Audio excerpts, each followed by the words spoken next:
Birds chirp softly. The air is cool, carrying the faint scent of myrrh and spices.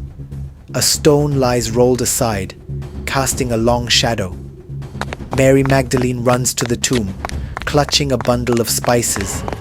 Her breath comes in ragged gasps.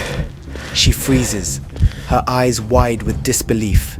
It's gone. The stone, the body. Where is he? Her hands tremble as she drops the spices. The sound of the bundle hitting the ground echoes in the stillness. She steps closer, her sandals crunching on the gravel. The tomb is dark, empty. A faint breeze stirs her hair. She turns, her heart pounding, and sees a figure, a man's shadow, falling behind her. She gasps, her voice catching in her throat.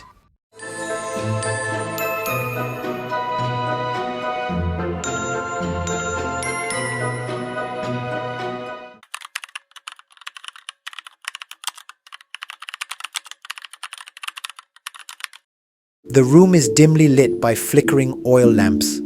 The air is heavy with the scent of roasted lamb and unleavened bread. Jesus sits at the head of the table, his face illuminated by the soft glow of the candles. The 12 disciples recline around him, their voices a low murmur. The sound of clinking cups and quiet laughter fills the room. This is my body broken for you. One of you will betray me. The room falls silent. The disciples exchange uneasy glances. Judas, nervous, eyes darting, clutches a money bag hidden beneath his cloak. His knuckles whiten as he grips it tighter. Peter, bold, impulsive, slams his hand on the table, the sound echoing like a thunderclap. I'll never betray you, even if I have to die with you. Before the rooster crows, you'll deny me 3 times. Peter's face flushes with indignation, but he says nothing. The tension in the room is palpable. The disciples shift uncomfortably, their voices rising in protest. But then, the moon casts long shadows through the olive trees. Jesus kneels. His breath comes in ragged gasps, his body trembling. Sweat drips from his brow, mingling with the dirt. The sound of his prayers is barely audible, a raw, anguished whisper. Father, if possible, let this cup pass, but your will. The disciples sleep nearby, their snores a stark contrast to Jesus' agony. The sound of footsteps breaks the stillness. Torchlight flickers through the trees. Judas leads a group of soldiers, their armor clinking as they march. The sound of their boots on the gravel grows louder. Judas steps forward, his face pale, his eyes avoiding Jesus' gaze. He leans in, pressing a kiss to Jesus' cheek. The sound of the kiss is deafening in the silence. The soldiers surge forward, their swords glinting in the torchlight. Chaos erupts. The disciples scramble to their feet, their voices shouting in confusion. Swords clang. Peter draws his blade, slashing wildly. A servant's ear falls to the ground. Jesus' voice rises above the noise, calm but commanding. No more of this. He touches the servant's ear, healing it instantly. The disciples freeze, their faces a mix of fear and confusion. Then, as one, they turn and flee, their footsteps echoing into the night. The room is cold, the marble floors gleaming in the early morning light. Pilate, weary, his face lined with exhaustion, paces back and forth. The sound of his sandals slapping against the stone echoes in the empty hall. Jesus stands before him, his hands bound, his face calm. The air is thick with tension, and the faint smell of incense lingers in the room. Are you the king of the Jews? My kingdom is not of this world. Pilate rubs his temples, the weight of the decision pressing down on him. The sound of murmuring crowds grows louder outside, a low rumble that seems to seep through the walls. Suddenly, the door bursts open. Pilate's wife rushes in, her face pale, her breath coming in short gasps. Her sandals click against the floor as she hurries to her husband's side. Don't harm this man. I had a nightmare. He's innocent. Pilate's face darkens. He turns to Jesus, his eyes searching for answers. But Jesus remains silent, his gaze steady. The sound of the crowd outside grows louder, a cacophony of voices demanding crucifixion. Pilate steps closer to Jesus, his voice low and urgent. Do you not hear how many things they testify against you? Jesus remains silent, his calm demeanor unnerving Pilate. The Roman governor paces again, his sandals slapping against the floor. He stops abruptly and turns to the crowd outside, his voice rising in frustration. I find no fault in this man. The crowd roars in response, their voices a wall of sound. Pilate's face tightens. He turns back to Jesus, his voice quieter now, almost pleading. Where are you from? Jesus doesn't answer. Pilate's frustration grows. He steps closer, his voice rising again. Do you not speak to me?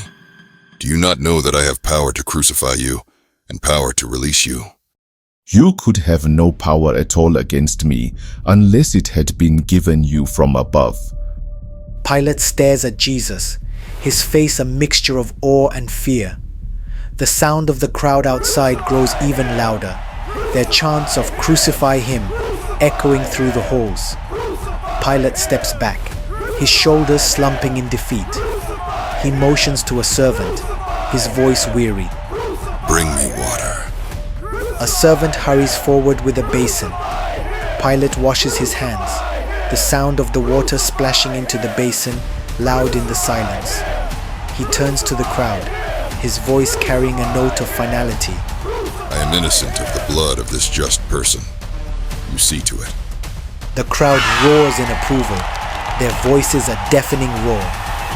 Pilate turns away, his face grim. He motions to the soldiers, his voice low. Do as they wish. The soldiers step forward, their armor clinking as they grab Jesus. The sound of their rough hands on his robes is loud in the silence. They lead him away, the crowd parting to let them through. The sound of their footsteps echoes in the hall, growing fainter as they move toward the courtyard. Peter warms his hands by a fire, the flames casting flickering shadows on his face. The air is cold, and the smell of smoke fills his nostrils. The sound of the crowd's chants can still be heard in the distance, a low rumble that seems to vibrate through the ground. A servant girl approaches, her eyes narrowing as she studies him. You were with him. I don't know him. The girl's eyes narrow further. She steps closer, her voice rising. You're one of them. I saw you with him in the garden. Peter's face pales. He takes a step back, his voice rising in panic. I don't know what you're talking about. The rooster crows, the sound piercing the morning air. Peter freezes, his face crumpling. He falls to his knees, his sobs echoing in the courtyard. The sound of his weeping is drowned out by the distant shouts of the soldiers and the clatter of their armor as they lead Jesus away. The sun beats down mercilessly, casting harsh shadows on the rocky ground. The crowd jeers, their voices a deafening roar that seems to vibrate through the ground. Jesus staggers under the weight of the cross, his body trembling with exhaustion. The sound of his labored breathing is drowned out by the shouts of the crowd. The soldiers bark orders, their voices sharp and commanding. Carry your throne, King. Jesus stumbles, the weight of the cross pressing him to the ground. The sound of his knees hitting the gravel is loud, followed by the dull thud of the cross falling. A soldier grabs a man from the crowd, Simon of Cyrene, middle-aged, weary, and shoves him forward. You, carry it! Simon hesitates, his eyes wide with fear, but he obeys. The sound of the cross scraping against the ground as Simon lifts it is loud in the silence. Jesus struggles to his feet, his face streaked with dirt and blood. The crowd continues to jeer, their voices a wall of sound. The cross is raised, the the sound of wood scraping against wood loud in the silence. Jesus' body is nailed to the cross, the sound of the hammer striking metal echoing across the hill. His breath comes in ragged gasps, his body convulsing in agony. The crowd falls silent for a moment, the only sound the hammer striking metal. Then Jesus' voice rises, weak but clear. Father, forgive them. The crowd murmurs, some mocking, others silent. The soldiers divide his garments, the sound of tearing fabric loud in the stillness. One of the criminals crucified beside him sneers, his voice filled with bitterness. If you're the Christ, save yourself and us. The other criminal turns his head, his voice weak but filled with remorse. Don't you fear God. We're getting what we deserve, but this man, he's done nothing wrong. He turns to Jesus, his voice trembling. Remember me. Today, you'll be with me in paradise. The sun begins to dim, the sky darkening as if night is falling early. The air grows colder, and the sound of the wind picks up, howling through the rocks. The ground begins to shake, the sound of the earthquake rumbling like thunder. The temple curtain rips from top to bottom, the sound like a scream. The centurion stares up at Jesus, his face pale with fear. Truly, this was the Son of God. The crowd begins to disperse, their voices hushed. The soldiers stand in silence, their faces filled with fear. The sound of the wind fades, leaving only the quiet rustle of the trees and the distant murmur of the crowd. The sun begins to set, casting long shadows across the ground. Joseph of Arimathea, wealthy, dignified, approaches Pilate, his voice calm but urgent. I ask for the body of Jesus. Pilate nods, his face grim. Joseph and Nicodemus, elderly, gentle, carefully lower Jesus' body from the cross, the sound of their movements quiet and reverent. They wrap him in linen cloths, the sound of the fabric rustling softly. The air is filled with the scent of myrrh and aloes as they prepare his body for burial. The tomb is carved into the rock, the entrance sealed with a large stone. The sound of the stone rolling into place is loud in the stillness. The disciples watch from a distance, their faces filled with grief and confusion. The sound of their quiet weeping is the only noise as the sun sets, casting the garden in shadow. The disciples huddle together behind locked doors, the flickering oil lamps casting long shadows on the walls. The air is thick with fear and uncertainty. Suddenly, without warning, Jesus stands among them. His glorified body radiates a soft golden light that illuminates the entire room. The disciples gasp, some falling back in shock, others reaching out trembling hands. Peace be with you. Thomas, who wasn't present during the first appearance, pushes forward, his face a mixture of skepticism and desperate hope. Unless I see the nail marks in his hands and put my finger where the nails were, I will not believe. Jesus extends his hands, revealing the scars. The room falls completely silent, except for the crackling of the lamps. Put your finger here. See my hands. Reach out your hand and put it into my side. Stop doubting and believe. Thomas falls to his knees, tears streaming down his face. The other disciples gather closer, their faces transformed from fear to radiant joy. The disciples sit in a fishing boat, the waves lapping gently against the hull. A figure stands on the shore, the rising sun behind him. John squints against the light, then suddenly recognizes him. It is the Lord.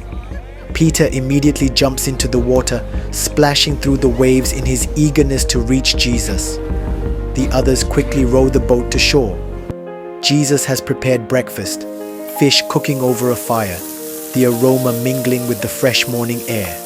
The disciples stand with Jesus on the familiar slope where he often taught them. The golden light of dawn bathes the landscape. The air is crisp, carrying the scent of olive trees and wildflowers. Birds sing their morning songs as Jesus turns to face his followers one last time. All authority in heaven and on earth has been given to me. The disciples lean in, hanging on every word. Peter steps forward, his face still bearing traces of his past failures, but now shining with redeemed purpose. Lord, what do you want us to do? Go and make disciples of all nations, baptizing them in the name of the Father and of the Son and of the Holy Spirit, and teaching them to obey everything I have commanded you. As he speaks, his body begins to glow with an unearthly light. The disciples shield their eyes slightly but can't look away. Jesus raises his hands in blessing. And surely I am with you always, to the very end of the age. As the final word leaves his lips, his feet lift from the ground. A brilliant light surrounds him as he ascends into the sky. The disciples watch in awe, their faces upturned, tears glistening in the morning light. Suddenly, 2 angels in white appear beside them. Men of Galilee, why do you stand looking into the sky?